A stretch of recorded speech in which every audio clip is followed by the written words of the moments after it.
Merhabalar arkadaşlar, kanalıma, mutfağıma hoş geldiniz. Bugün rengiyle, kıvamıyla muhteşem ayva reçeli tarifi videosu hazırladım. Bu güzel tarifimizin buyurun hadi laf hiç uzatmadan yapım aşamasına geçelim. Yaklaşık 2 kilogram ayvadan yapacağım. Yıkadım, sularını süzdürdüm. Kenarda da suyum var. Suyumun içine de 1 adet limon suyumu sıkıyorum güzelce. Soymuş olduğum ayvalarımın rengi kararmaması için. Limonlu su yapmasanız da ayvalarınız kararsa da kaynadıkça o kararmış renkleri açılıyor. Limonlu su yaparsanız da pişerken ayvalarınız daha güzel canlı renkli olmuş olacaktır.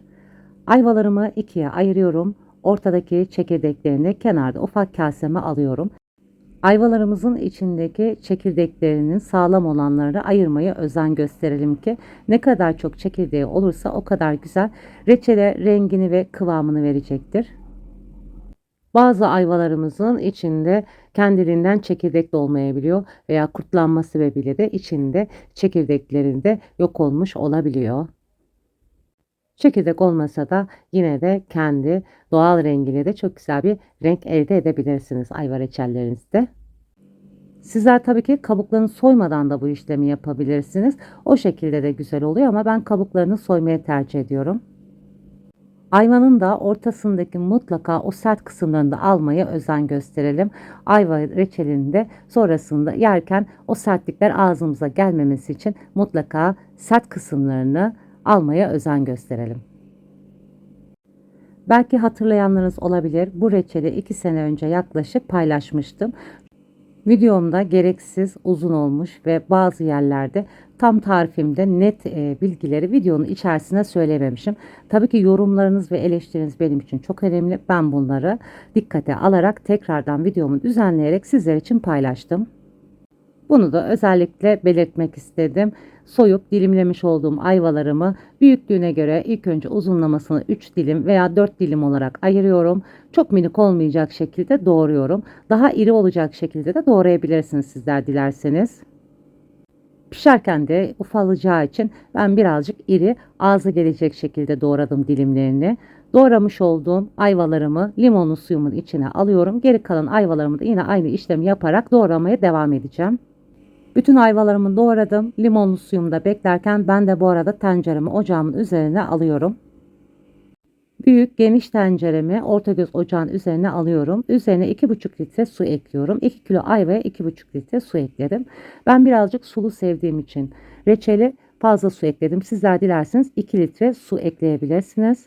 Suyum hafif ısındıktan sonra üzerine ayvaları ekliyorum. Kaynamayı beklemenize gerek yok. Ayvaları ekledikten sonra yaklaşık 15 dakika kaynatıyorum.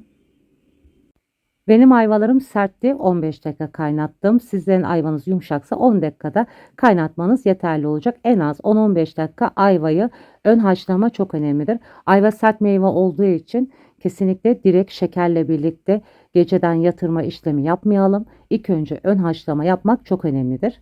15 dakika kaynatmış olduğum ayvalarımın üzerine 2 kilogram kadar şeker ekliyorum. Suyunu 2,5 litre kullandığım için 2 kilogram şeker kullandım. Eğer sizler 2 litre su kullanacaksanız 1,5 kilogram şeker eklemeniz yeterli olacaktır. Toz şekerini ekledikten sonra güzelce kaşık yardımıyla karıştırdım ve üzerine ayvada ayırmış olduğum çekirdeklerini de bu kısımda ekliyorum. Çekirdeklerini de dilerseniz bitki süzgeci veya tülbentle de ekleyebilirsiniz. Ben dağınık şekilde reçelime koyuyorum. Zaten çekirdekleri çok sert olmadığı için reçelin içinde de rahatsız etmiyor. İlk 15 dakika şekeri eklemeden yüksek ateşte kaynattım. Şekerimizi de ekledikten sonra 20-25 dakika tekrar yüksek ateşte kaynatmaya devam edeceğim. Sonrasında arkadaşlar toplamda yani 40 dakika yüksek ateşte kaynatıyoruz.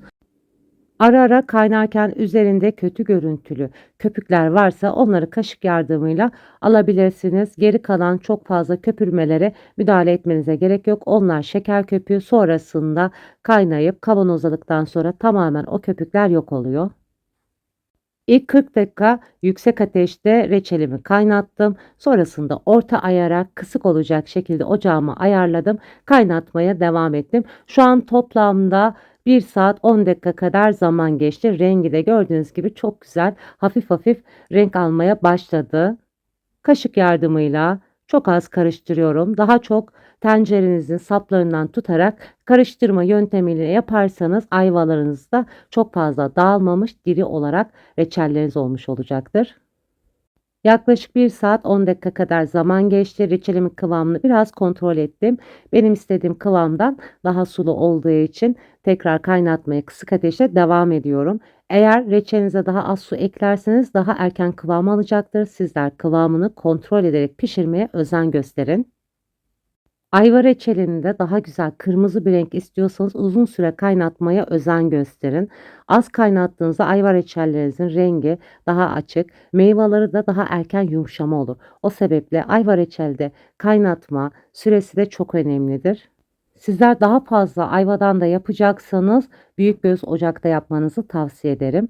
Toplamda benim ayva reçelim 1,5 saat kadar zamanda kaynadı. Şimdi kıvamını kontrol ediyorum. Yavaş yavaş ayva reçelim istediğim kıvama gelmeye başlamış. Bu aşamada ben limon tuzu ekliyorum. Bu videomu 2 sene önce yapmıştım. Ben artık limon tuzu kullanmıyorum. Limon suyu kullanıyorum. Taze sıkılmış 2 yemek kaşığı limon suyu eklemenizi tavsiye ediyorum. Belirttiğim gibi limon tuzu da sağlığa zararlı olduğu için limon suyu artık kullanmaya özen gösterelim. Limon tuzumu da ekledikten sonra yarım saat tekrar kaynattım. Çok az reçelimden kaseme aldım. Kıvamını kontrol ettim. Artık reçelim kıvam almış. 1-2 taşım tekrar yüksek ateşte kaynatıyorum ve ocağımın altını kapatıyorum. Tabii ki bazı ayvalara ve kullandığınız su miktarına göre bu süre değişebilir. Sizler reçelinizin kıvamına göre kontrol ederek yapabilirsiniz. Bu arada ben sıcak vakumlama işlemi yapmayacağım için ayva reçelim biraz ılındıktan sonra kavanozlara koyuyorum. Sizler reçelinizi vakumlama işlemi yapacaksanız ocağınızın altını çok az kısarak sıcak ve kaynarken kavanozlamanızı tavsiye ederim. Şöyle hafif ılıkken de sizlere hemen kıvamını gösteriyorum. Tamamen soğuduktan sonra daha güzel o suyu da jel kıvamını alıyor. Ertesi günü soğuduktan sonra da kıvamı bu şekilde oluyor. Tabi bazı ayvalara göre rengi değişebilir. Ben geçen sene yaptığımda taze sıkılmış nar suyu kullandım. Bu sene tabii ki nar suyu kullanmadan da çok güzel reçelim renk aldı. Şunu da belirtmek istiyorum. Yorumlarda bazı arkadaşlarımız gıda boyası mı kullandınız diye sorun olmuş. Ben evime hayatımda kesinlikle gıda boyası sokmadım.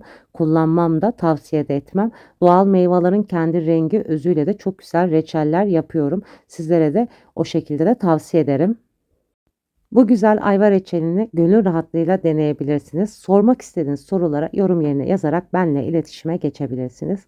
Şimdiden deneyip yapacak olanlara afiyet olsun. Başka güzel tariflerde görüşmek üzere. Hoşça kalın, sağlıcakla kalın.